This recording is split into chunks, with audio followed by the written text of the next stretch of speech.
And John Cox is a Republican. He appears on the ballot as a businessman, accountant, and father. He ran for governor in 2018 and lost to Gavin Newsom. Those are the candidates. Now to the questions, and we want to hear from you. So scan the QR code you see on your screen to send us questions for the candidates. Our moderators tonight are Alexei Koseff, San Francisco Chronicle Capital correspondent, and KCRA 3's Deirdre Fitzpatrick. And based on a random drawing, our first question goes to Kevin Faulconer. Deirdre. All right, Gulson, thank you.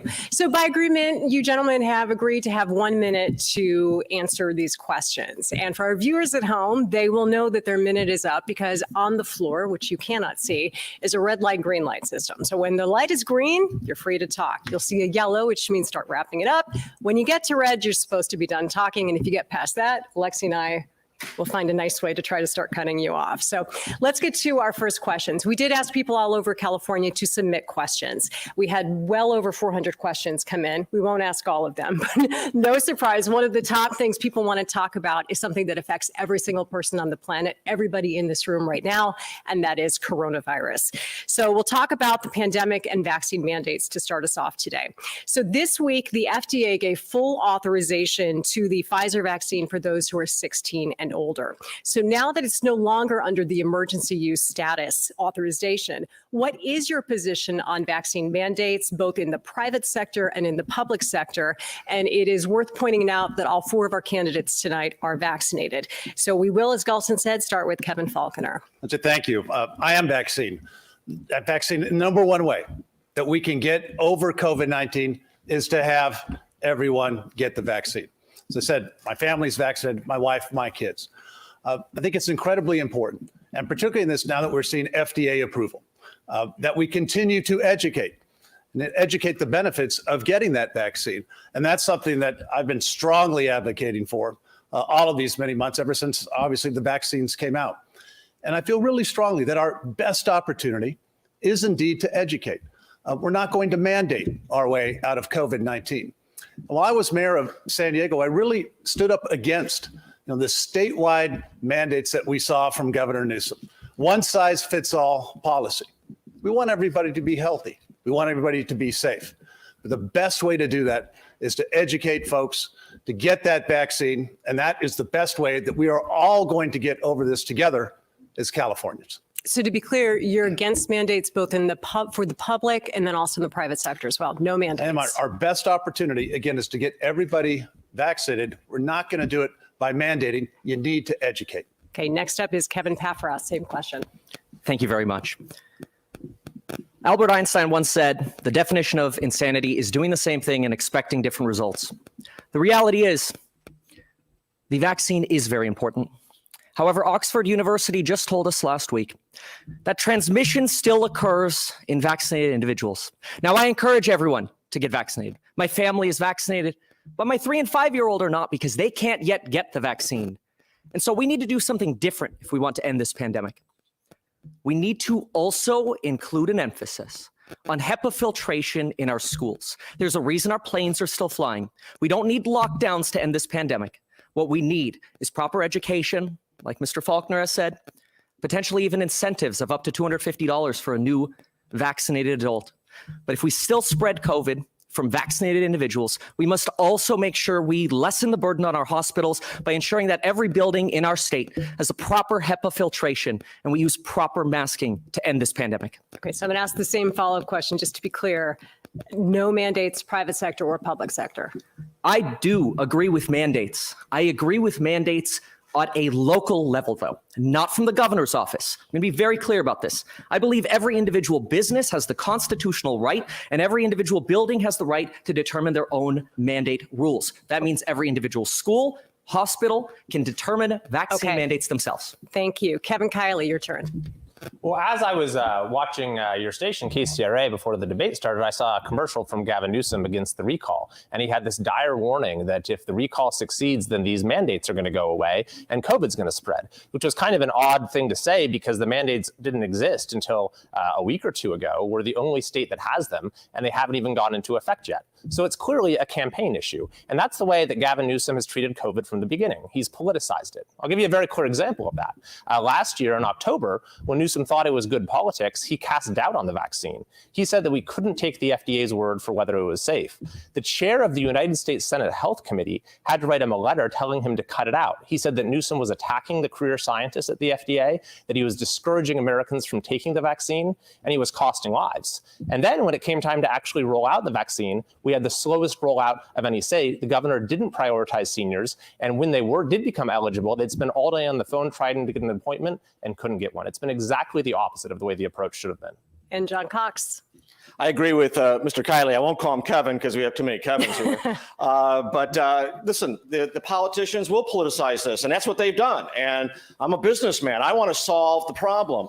And mandates aren't going to solve the problem. I've been vaccinated. My family's been vaccinated. I believe in the vaccine. It comes from the private sector. It's well tested, and I believe it's good. I'd like to see the vaccine approved not only for adults, but I'd like to see it approved for children as well. And I think that's going to happen very soon. But I think the reticence of people to get vaccinated is all about the lack of trust in government. And Gavin Newsom is Exhibit A in that situation. This, not just his hypocritical dinner at the French Laundry, which demonstrated that he doesn't think the rules apply to him, but it's also the no-bid contracts, the no-bid contract of Blue Cross to botch up the vaccine distribution that Mr. Kiley referred to, the raising of money for his wife's foundation from PG&E, which literally has killed people. This erodes trust. And when people don't have trust in their leadership, they don't listen to leaders when the leaders tell them that they should do something. I don't believe in mandates. I don't believe in mass mandates. I am not interested in having that. I believe in freedom. I believe in the Constitution that guarantees us freedom. Thank you, John Cox. Appreciate it. Let's move on to the second viewer question regarding coronavirus. Several of you have expressed opposition to mask mandates in schools, as well as other public health measures that Governor Newsom has adopted to combat the pandemic. Now that we're in the middle of another surge, what steps would you take to slow the spread of the virus moving forward? Kevin Paffrath, we'll start with you. Thank you very much. Well, first and foremost, we need better masks. Facial coverings are a failure. Dr. Scott Gottlieb tells us that facial coverings themselves are no better than 20 to 30% effective. The reality is we need N95 masking. The CDC and government has failed us in providing science-based evidence that we should not use these. If you go to the CDC's website right now, they say don't use N95s. They should be reserved for healthcare workers. I believe that is a mistake. And as governor, I will provide N95 respirators, these masks, to individuals who need them in our state who cannot afford them. I will make sure we have an appropriate supply of masks that are well fitted for our children and the people of our state. So with proper ventilation, we can actually end COVID. And again, I'm for vaccination. But what you just heard from the other three candidates on the stage, and what you hear from the other candidates who are too afraid to be here tonight to stand in front of the California people, is nothing about ventilation and new ideas. It's more of the same, and that's why we're failing with COVID. I will change that as governor. Thank you very much. Kevin Kiley, what steps would you take?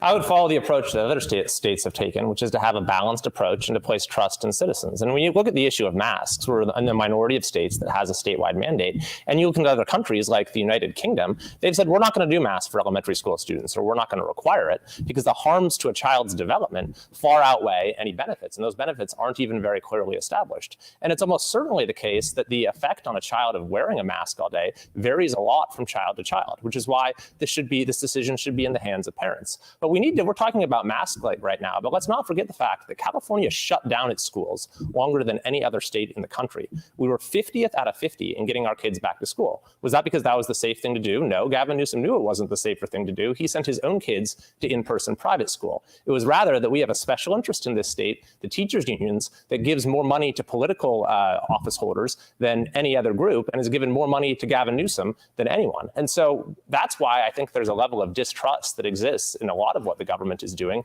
because clearly neither public health nor the interests of our kids has been guiding policymaking. So you've spoken for the past minute about something you're opposed to, which is mask mandates, but what steps would you take moving forward to slow the spread of the virus? I would rebuild the trust that Gavin Newsom has lost through the steps I've just outlined, the way that he's politicized the vaccine, the way he's politicized things like masks, the way that he shut down our schools for no good reason. I would say I'm going to start serving the people of California. I think when we rebuild that trust, people are more than able to take the measures they need to protect themselves. Thank you very much. John Cox, what steps would you take? Well, I agree with rebuilding the trust. people should trust in the vaccine. They don't, because they don't trust Gavin Newsom. They don't trust the politicians. And, you know, we need to be honest with people about this disease. This is an awful disease. I got it early on. The Chinese should certainly be held accountable for failure to warn us about it, as well as possibly of developing it themselves. But we have to deal with it. And that's the problem. See, the politicians never consider the costs of any activity they engender. They whipped up a whole lot of fear among people. And certainly this disease is certainly not a great disease, but it's 99.9% survivable.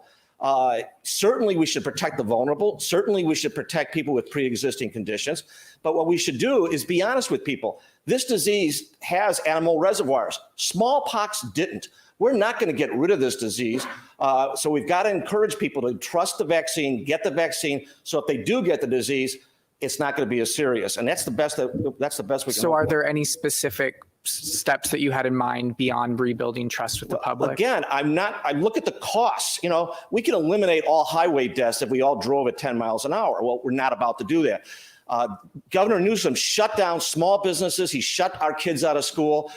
Places like Florida kept their businesses open. Disney World was open in July. Thank you. Disneyland just opened in April. So, the destruction of small businesses, the destruction to our children's psyche is also serious too. Thank you for your answer. And Kevin Faulconer, are there any steps that you would take moving forward to slow the spread of the virus? I think the most important thing is to let our local school districts, working with parents, make the right decisions based upon the facts of the ground in that community.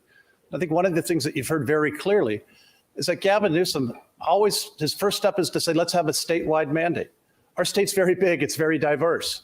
That's the wrong approach. Again, we need to have parents, school district members working together. But I'll tell you, our schools should have been open this past semester. The fact that this governor shut down our schools for as long as he did. I mean, I kicked off my campaign in Los Angeles in front of a closed public school, and right across the street was an open private school where teachers were safely teaching and kids were safely learning. Why? Because that school reported to parents. But yet the public school where I was at, which ultimately reports to Gavin Newsom, was closed. My daughter should have been in school this past semester, just like everybody else's kids across California. In the classroom, safely learning with great teachers doing it. Zoom was no substitute. We had a governor that didn't understand that. We're still dealing with those consequences now. Thank you. And just quickly again, are there any specific steps that you would take to slow the spread of the virus in California? I think all the great steps that we have seen. We have seen our local districts with our great teachers working with our parents in terms of social distancing, in terms of all the hygiene things that you have to do. Make those decisions locally, not, again, a statewide mandate coming from the governor to shut our schools down. Thank you very much. It is not a surprise we're in a severe drought and that many of California's water reservoirs are at record low levels. Would you mandate restrictions on water use to get California through this season? If so, how would you actually enforce them? And if not, what would you do to address the very dry months that we have ahead of us? And we'll start this time with Kevin Kiley.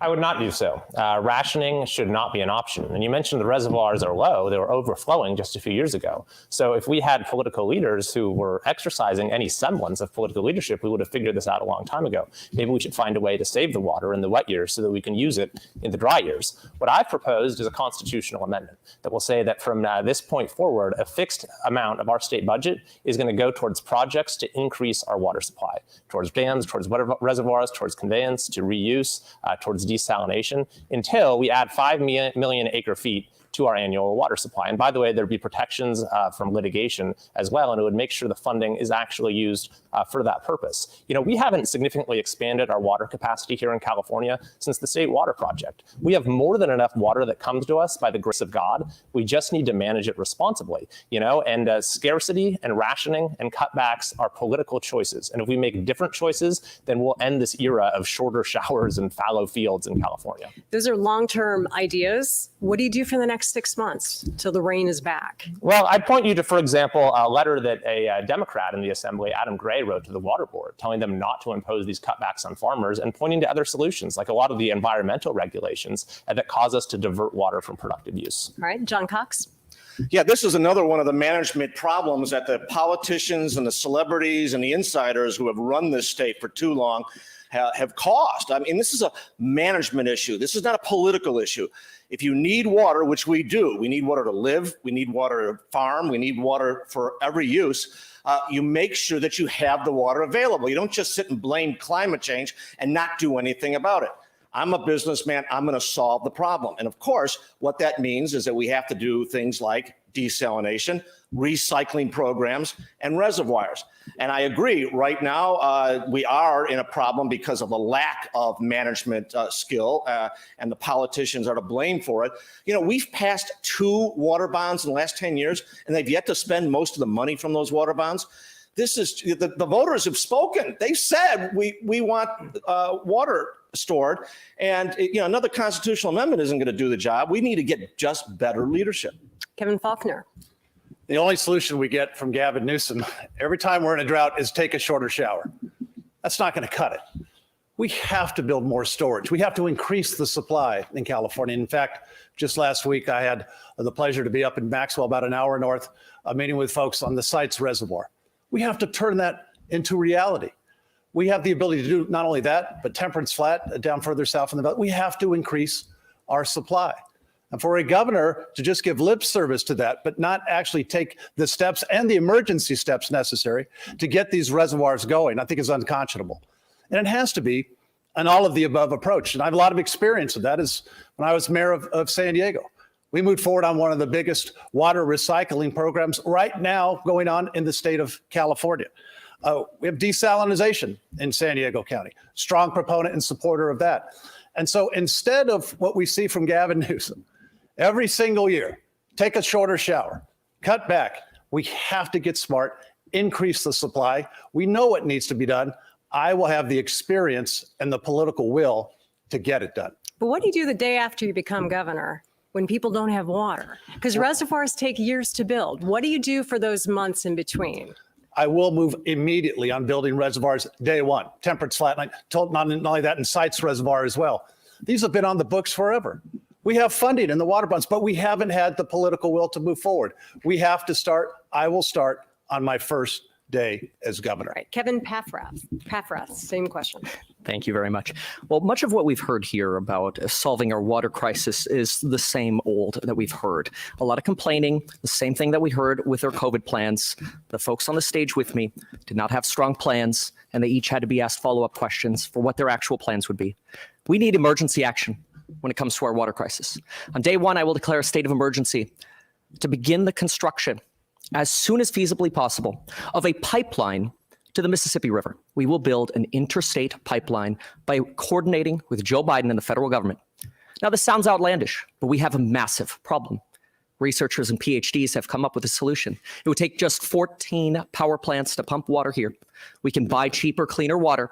There's enough federal land between here and there, with the exception of Texas, where we're going to rent land. And we're going to double the flow of water to the Mississippi River. We need strong ideas, and that's why I am polling better than all 3 candidates on the stage combined in August. Both polls in August, I poll better than all 3 combined by a 4 to 9% margin because my plans will work. Have you explored cooperation with these other states to do something like that? Absolutely. Here's the thing. We have spoken with a lot of folks about our plans, but what I want to be very clear about first is I stand for win-win negotiations. I recognize that we're not just going to take water, but we also do desal, conservation, wells. We're going to do everything. All hands on deck.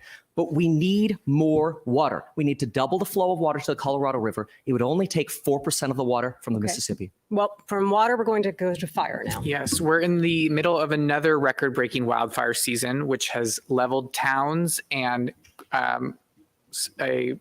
destroyed property all over the state.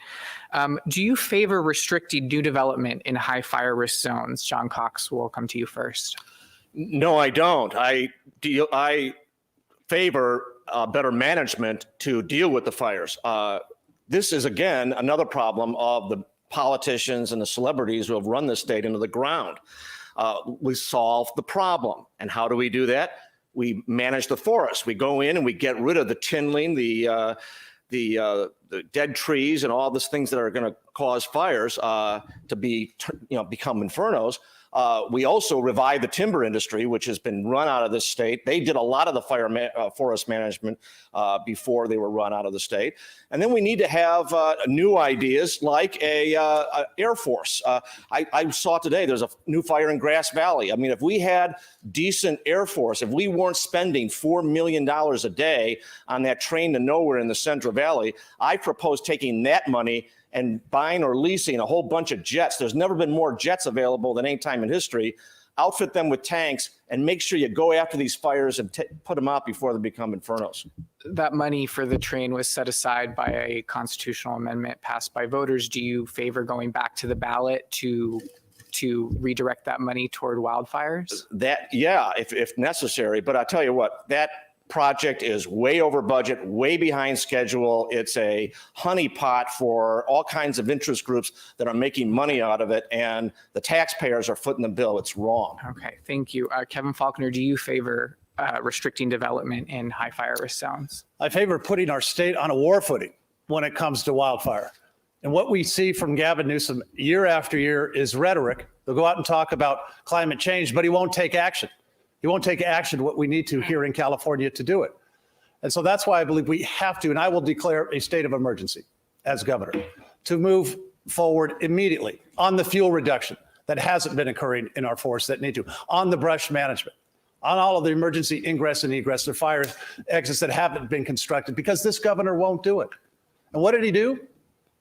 He cut the funding from CAL FIRE last year. And then he also went out and tried to take credit for treating acres of forest that never actually happened. I'm going to treat this as the emergency that it is, because lives are literally at stake. And if we do not actually get in and reduce those fuels, do that brush management, providing a tax credit for home hardening, that's the only way we're actually going to make a difference on this in California. And again, it starts by saying we have to change it immediately, put our state on a war footing for wildfire prevention. So just quickly, yes or no, do you favor restrictions on development? I favor giving the increases that we want for folks to do their home hardening, and we need to do that in all the legislation that's out there. It works. Okay, thank you. Kevin Paffrath, same question to you. I'll answer the question. No, I do not favor restrictions. I favor doing what our governor said he was going to do. Now, I understand I'm running as a Democrat, and I encourage people to vote yes on that second question for Kevin Paffrath as a backup. But here's the reality. I have a bone to pick with Governor Newsom. He overstated fire prevention by 690%. He was exposed by NPR for doing that. The day he was exposed, we had Governor Newsom's administration try to cover up that they ever made that promise, which is news that came out last week. But look, here's the reality. The Economist told us that in 2017, Portugal had devastating wildfires, then conducted controlled burns at a cost of just $35 an acre versus the $1,500 an acre it costs to fight wildfires. And then they didn't have a devastating wildfire since. And that's what we need. We need a governor who's actually going to do what he says he's going to do. But I don't think that could be a Republican. That's because we have a 75% Democratic control in Congress. And Democrats in Congress will sandbag a Republican governor through the 2022 election by overriding vetoes from a Republican governor, by overriding emergency action, and overriding or delaying appointments. This is why we need a JFK-style Democrat. Vote Kevin Paffrath. Thank you. Kevin, Kiley, do you favor restricting new development in high fire risk zones? I will agree with my namesake, and I want to thank him for underlining something that is abundantly clear to everyone except Gavin Newsom, which is that this is not a partisan recall. This has been bipartisan, multi-partisan from the beginning. It's about the failures of our government to do the most basic things, like manage our forests. And the result, of course, is that our communities are at risk, and we keep having these catastrophic events. So I don't think it's necessary to restrict development there, Alexi. I think that in the areas where there's an unavoidably high risk, people are not going to be eager to build. And there are plenty of places to build. But I will say this, that's an entirely different story for folks who already live in areas that have become high risk thanks to the state's negligence. We have many, many people in this state whose fire insurance rates have doubled, have tripled more. They've lost their coverage. They've had to go to the California Fair Plan, and it's imposed a real economic hardship. Their homes have become unsaleable. And I do think those folks need tax relief. It should come in the form of a tax credit, which I actually proposed in the legislature. But the larger issue is that we need to actually start prioritizing forest management. We have 15 to 20 million acres of overgrown forest in this state, and we're seeing the tragic results of it year after year. Thank you very much. Our next question is another one that viewers submitted, and it has to do with housing affordability. Spoiler alert, they think it's really expensive to live in our state. So some Democrats have pushed to make it more affordable and easier to build small apartment buildings in residential areas and neighborhoods, or to turn unused commercial property into residential housing. So would you sign a package of bills to allow those kinds of changes to happen? And we start this time with Kevin Faulconer. Our state is too expensive, first and foremost, and people are voting with their feet. They're leaving our state because they can't raise their family. They can't afford a home. Gavin Newsom appointed himself as the homeless are, the housing czar, right? Everything under the sun, but yet doesn't take the action necessary to actually construct the units. A lot of experience in that. As mayor of San Diego, I brought together Democrats and Republicans to pass one of the most significant reforms to help increase housing in San Diego, increase the supply where we want it along our transit corridors. We called it Complete Communities. It's going to make a huge difference. I eliminated the regulatory burdens to construct that, eliminated things like parking requirements to make it easier so you can get more units. I have the experience in actually not only getting these plans there, but getting them across the finish line. In this case, the supermajority Democrat City Council. We have to make housing more affordable in California. And I will take the same types of steps that I took as mayor, those immediate steps that says we're going to cut through the bureaucracy. We're going to build more homes. We're going to build them where we want them to be, which is along our transit corridors. And we can actually do it. All right, we'll go to Kevin Paffrath. You certainly have a lot of YouTube videos on topics like this. Where do you stand on it? California currently builds just 80,000 housing units per year. To break even with our housing disaster, we need to be building 300,000 homes per year. That's to break even. Kevin Faulconer mentions that we should build along our transit corridors. That's not enough. That's not enough. It's not that it will create a drop in the bucket for our housing crisis. Doesn't help that when you had a real estate deal in San Diego, 101 Ash, you understated repairs and that ended up costing $115 million than you stated they would. $115 million more. Here's what we need to do. We need to build hundreds of thousands of homes throughout California, ideally 500,000 homes per year. There are 482 cities in this state. We build them outside of our large cities. We'll average them out. We will have affordable housing again. That way we're not affecting housing prices within our city, but instead we're providing an affordable option outside of our cities. And then we can have better infrastructure to connect these homes. We will also make these communities net negative by building them near and around solar and wind farms. But we must build more houses fast by streamlining the permitting process and enabling Californians to build. Yeah, you can. Yeah, no. You have 30 seconds to respond. I'm happy to. It's not the time for on-the-job training for YouTube. Somebody that's never actually had to get legislation across, actually had to get the units constructed and built, and actually take the stance to get housing constructed in California. I think that's a clear difference between you and me, my friend. And that's why it's important that we elect a governor that can actually hit the ground on day one, who has success working with Democrats and Republicans to actually get housing across the finish line like we did in San Diego that will help 100,000 new units to make it more affordable for our families. It's not time to test drive. It's time to actually have somebody who has the experience to do it. All right, it's Kevin Kiley's turn. I'll remind you. I'm sorry, I should respond to that. We're going to move to Kevin Kiley. The question to remind you is, would you sign a package of bills to make changes, including building small apartment buildings within existing residential neighborhoods or turning unused commercial properties into housing? Well, it's hard to commit to signing or not signing a bill in the abstract. There's a lot of things we need to be doing about housing. And some of the ideas you mentioned may have merit, but fundamentally, this is the issue more than any other. That is the reason the American dream is falling apart in California. This used to be the state where anyone could get ahead. It's now the state that so many people can't wait to leave behind. Last year, for the first time in California history, our population declined by 182,000 people. We just lost a seat in Congress based upon the last census. Now, Gavin Newsom came into office. He ran for the governorship, claiming that he'd do a Marshall Plan for housing, but he's produced nothing of the sort. As a matter of fact, he's delivered 1/5 of the units that he promised. Now, you'll get other states, they can get projects off the ground in weeks and for thousands of dollars that in California take years and cost millions of dollars. That's the reason we don't have the housing supply that we need. And there are very simple reforms we can make to get the results that other states do. Reforming CEQA, rolling back the costs that add $150,000 to the price of a home before the project even gets off the ground, certainly streamlining the approval process. Okay, and the last person to answer this question is John Cox. Well, I've been in the housing business for over 40 years, so I have the experience, and I'm not a politician. And the politicians have jawbone about this for years. You know, this isn't just a supply issue. That's certainly part of the issue, but it's the cost of building, and Mr. Kiley referred to it. I build for a living. Most of my building is done in Indiana. I can build there for $125 a square foot. Here in California, it's $450, $500 a foot. You can build 300,000 units all you want, but you're never going to make it affordable when it's that expensive. And it's driven up, as Mr. Kiley said, by CEQA, by the impact fees, by the lawsuits.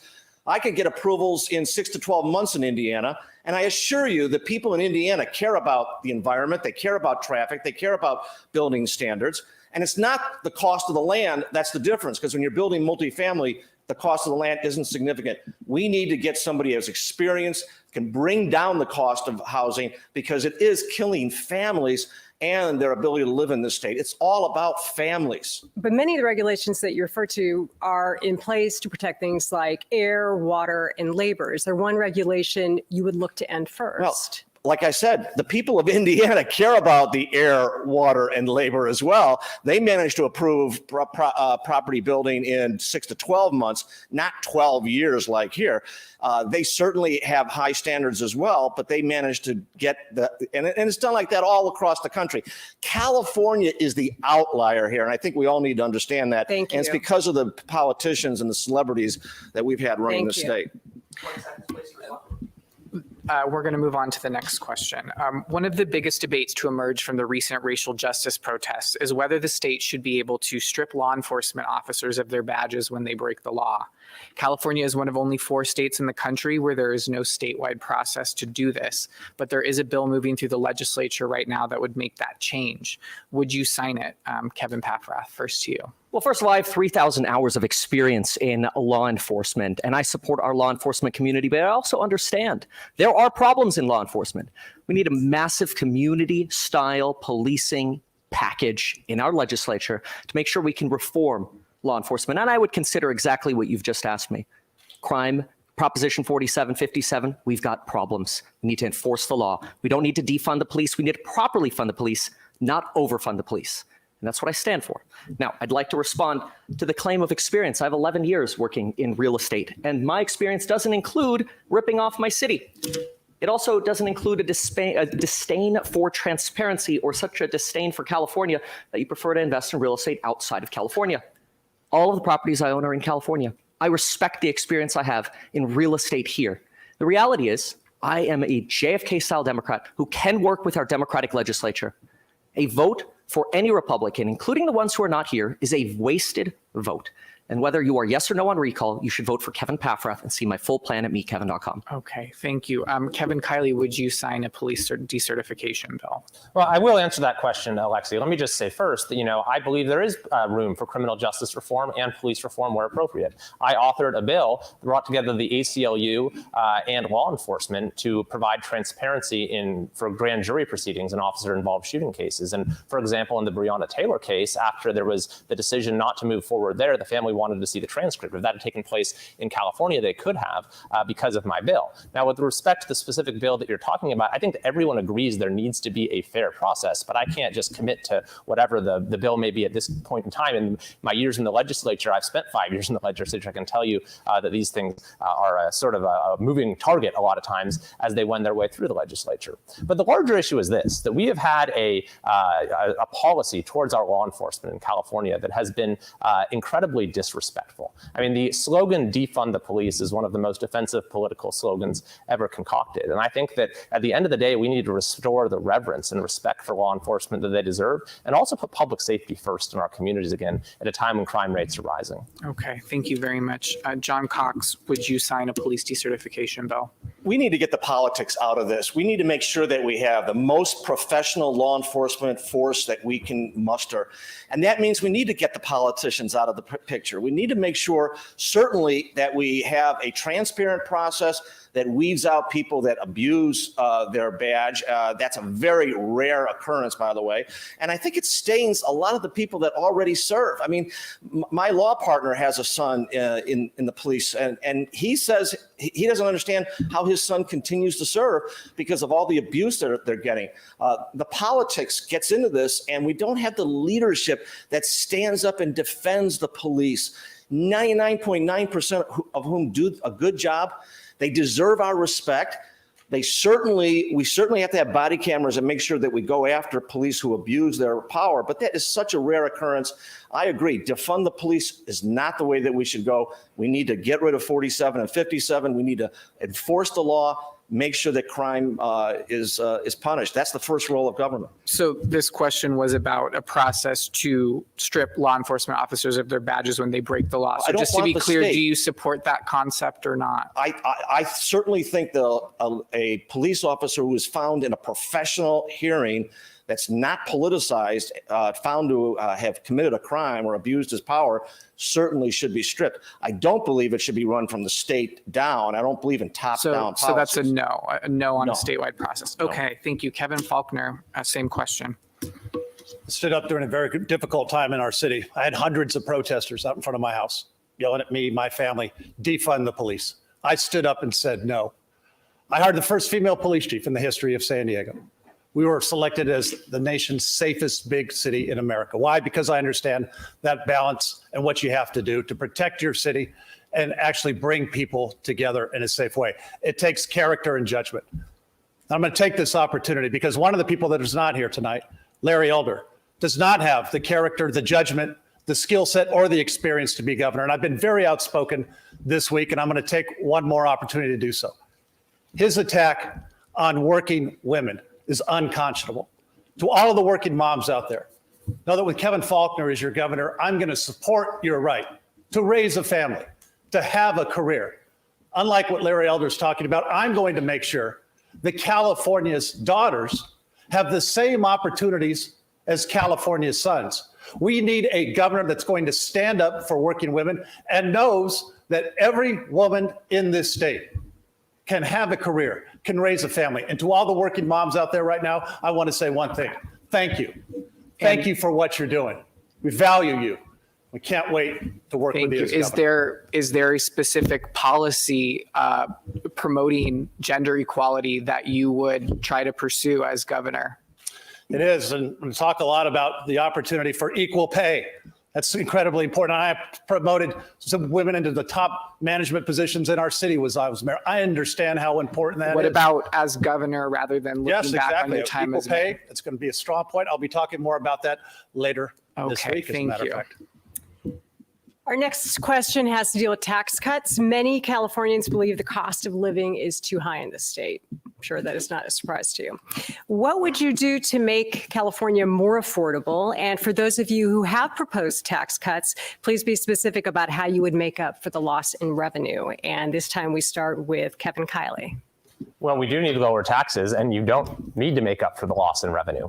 I mean, I talk to people who hate the taxes, but they say, look, if I was at least getting something in return for it in terms of the quality of government service, then I'd be okay with it. I mean, you know, Gavin Newsom just signed a $267 billion budget, by far the largest in state history. The budget has more than doubled in just the last decade. Yet do you look around and say, wow, look at these beautiful reservoirs and dams we have. Look at our perfectly paved roads. Look at our sterling public schools. No, of course not. Everything has continued to get worse. The quality of life in California has continued to decline. That is the story of modern California as epitomized by Gavin Newsom, that we sacrifice the most and get the least in return. And why is that? It's because I've seen this in my 5 years in the legislature, that our state government is fundamentally broken. And what has broken it is political corruption. We have a state capitol that is entirely run by lobbyists and special interests, which is why I'm the only elected official at the state level in California that refuses all special interest funding, because we need to get back to the idea of government by the people. John Cox, yes or no on tax cuts? I proposed the largest tax cut in the history of California, across the board, 25%. This state taxes its people way too much. It's not just the income tax, it's the corporate tax. The sales tax is one of the highest in the country. The gas tax is one of the highest in the country. Our gasoline prices are now approaching $6 a gallon in most of California. The cost of living is way too high. It's literally killing families and forcing them to break up and move to other states. And, the parents then have to move themselves. The real problem is spending. I'm a CPA, and I can't wait to get my hands on this budget. I practice zero-based budgeting in my own businesses. I've done that for 40 years. You start at zero. You don't just take last year's budget and add money to it. When I'm the governor, I'm going to have to appoint 3,000 political appointees. That's ridiculous. We shouldn't have that many appointees. We shouldn't have most of the boards and commissions we have. We're going to have an audit of every single agency, starting with the EDD. And we just learned of a homeless audit that was blistering in terms of its criticism of Governor Newsom that was just released today. They have no idea what they're spending the money on. It takes too long to get done, and they have no idea if it's even helping homelessness. This has got to change. We move to Kevin Faulconer. Where do you stand on tax cuts? We have to give Californians the relief that they deserve. Our state is too expensive. People are leaving, and everyone who's listening to us tonight understands we need to let you keep more of your hard-earned tax dollars in your own pocket, not send it to Sacramento. And that's the same thing that we get from Gavin Newsom in the legislature year after year. Send more money. The fact that we're at a $70 billion surplus, I've proposed the largest middle-class tax cut in California history. One reason, to make sure folks are being able to keep that so they can afford to live here in our great state. And it's significant. We have Gavin Newsom going around giving out a stimulus check, $600, and thinking that that's the be-all, end-all. It's not. It's not even close. We need permanent, lasting tax relief. And my plan is real dollars in people's pockets. Enough for 8 months of grocery, 8 months of utility bills, 92 tanks of gas. And that's just for starters. We've got to stop being the highest taxing state in this nation and understand that we're going to create good quality jobs, help California families by letting you keep more of what you earn. That is a huge difference between what we're seeing from this governor who only wants to tax. And we'll end this question with the Democrat on the stage. Thank you very much. Well, I've heard a lot of complaining from my fellow candidates here, but the reality is I have not heard a plan. As a JFK-style candidate, I have a plan. Step one, no homeless on our streets within 60 days. We have a very thorough plan for making sure homeless can finally get the dignity and services they deserve. Homelessness costs California $80,000 per year per homeless person. It's very expensive. Then step two, we need to solve the causes of homelessness. We can't be the 5th largest economy in the world with schools in the bottom 20%. We need to teach financial education in our schools. We need to teach mental education in our schools. Provide drug treatment services. $1 into drug treatment services saves us $3 in crime. And with the legislature, I will pass a very comprehensive package to address housing, transportation and traffic, and busing. We will address homelessness and the causes with drugs and mental health. And we will also make sure we have future schools in this state. Now, my full plan is at meetkevin.com, but the reality is once we invest in Californians, then we can lower taxes and we can make California competitive by cutting taxes on anyone making less than $250,000 to zero once we properly invest in California. Okay, we need to move into round 2 of our questioning tonight, and this shrinks your answers to 30 seconds, okay? So good luck. Governor Newsom, I think everybody would agree, has been dealt a unique set of challenges, everything from the pandemic to the recession, wildfires, drought, civil rights unrest. In your view, what has he done well, and what would you continue? And we'll start this time with John Cox. This state is a mismanaged mess. I mean, you can't really name anything that this governor has done well. I might have agreed with in the first couple of weeks of COVID where he, cautioned us to slow down in 2 weeks to stop the spread. But beyond that, his pandemic management was an inconsistent disaster. And listen, We don't have electricity. We don't have water. We live in fear of fires. Crime is rising. Housing prices are out of sight. Taxes are out of sight.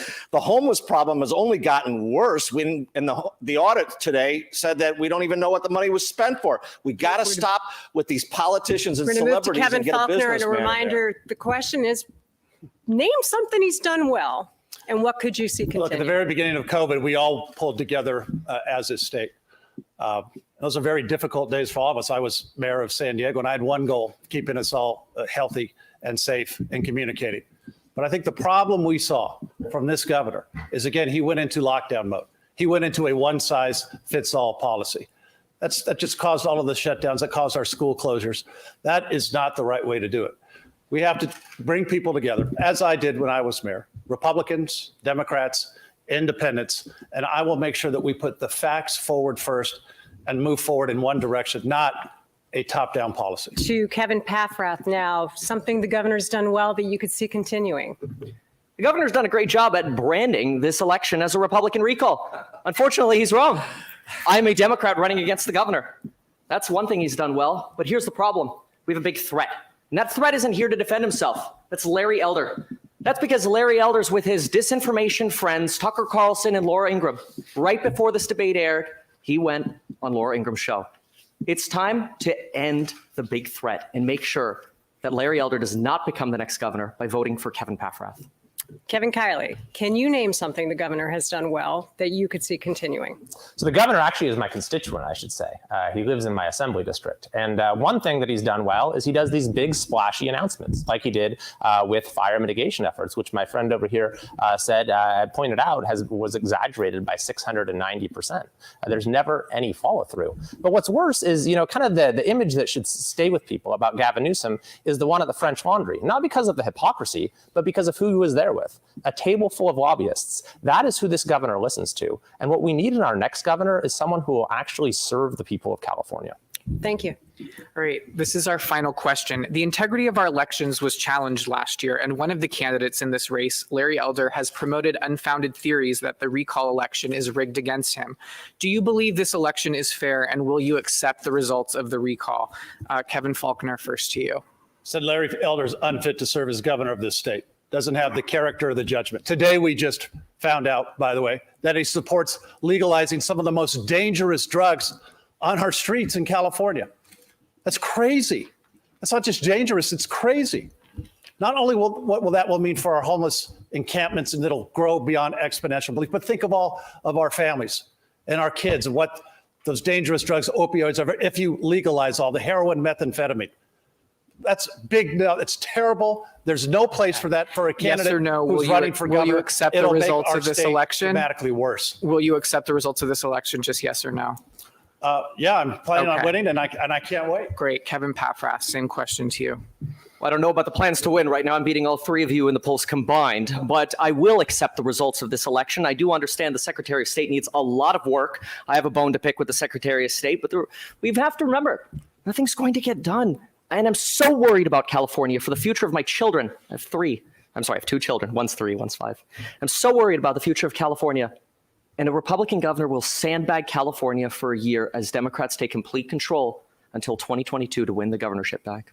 Okay, thank you. Kevin Kiley, do you believe this is a fair election, and will you accept the results? Well, it should be pointed out first that actually there's a lawsuit right now to try to cancel the election. And there are people in Gavin Newsom's inner circle who seem to be supportive of this effort. They have tried every step of the way to delegitimize the recall. They called it the California coup. And indeed, Gavin Newsom himself signed a bill to change California law a couple months ago in order to allow the date of the election to be moved to the date where he thought he had the best chance of winning. And so there is no doubt that this election has the scales have been tilted in favor of the incumbent here. And I think that's why a lot of people distrust our election process. Will you accept the results of this recall election? We won't even know when the results will be in, but once it's certified, it's certified. So yes, you will accept the results. Once it's certified, it is certified. Yes, you will accept the results. Yes, that's the way our law works. Okay, thank you. And John Cox, finally to you. I will accept the results, but I'll make it clear that I don't want all mail ballots. South Korea did an in-person election in April of 2020 in the middle of the pandemic. because they wanted people to trust. That's what we need, people. We need to get away from the politicians and the media types and all the attacks going on here from the politicians and the media. We need to get a business person that's actually going to solve the problem. Maryland, Massachusetts have Republican businessmen as governors, and they're the most popular governors in the country because they solve problems. And that's what we need to go to. We need to get away from this partisan politics. Thank you very much for your time. Does end round 2 of our questioning. Take a breath. We'll toss it back over to Gulston Dart. All right, thanks, Deirdre. Great exchange there. We're going to take a quick break right now. When we come back tonight, the candidates will be making their final statements.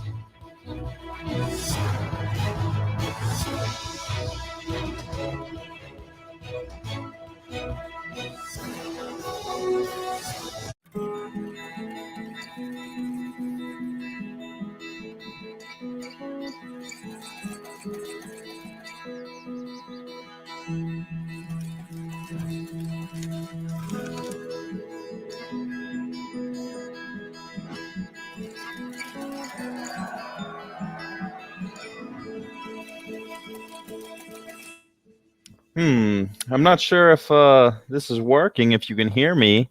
If you can hear me, please let me know by putting a 1 in the chat. We're currently on commercial break during the California gubernatorial recall debate.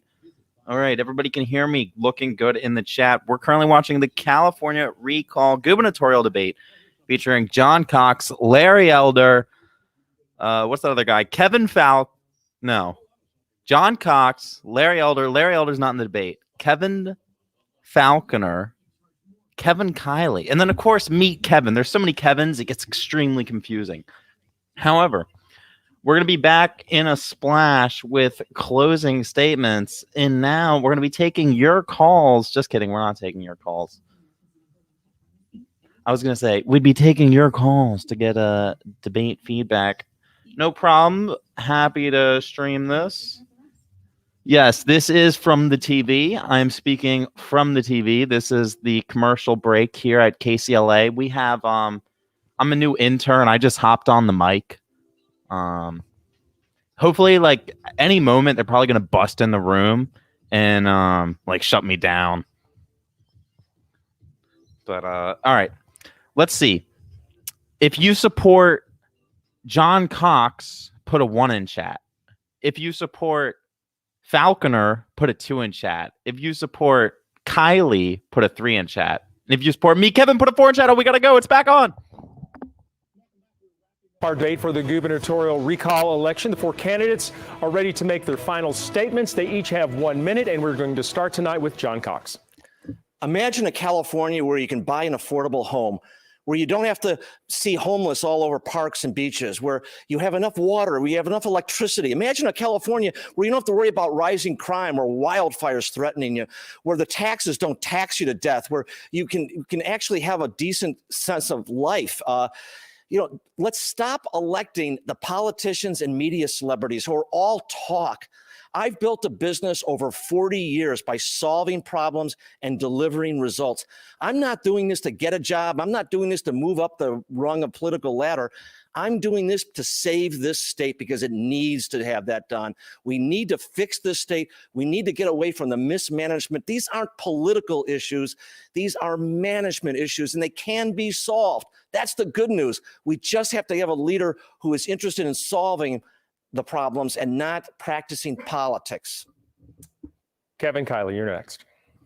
Well, this election is happening because many, many Californians have demanded it, more than ever have signed a petition in United States history, and people of all partisan affiliations, all backgrounds, who look around and see that we have the highest poverty, that we have the most homelessness, that we have the greatest level of inequality, that we have failing public schools, that we have crumbling infrastructure. And they ask, how is it that our beautiful state became last in everything?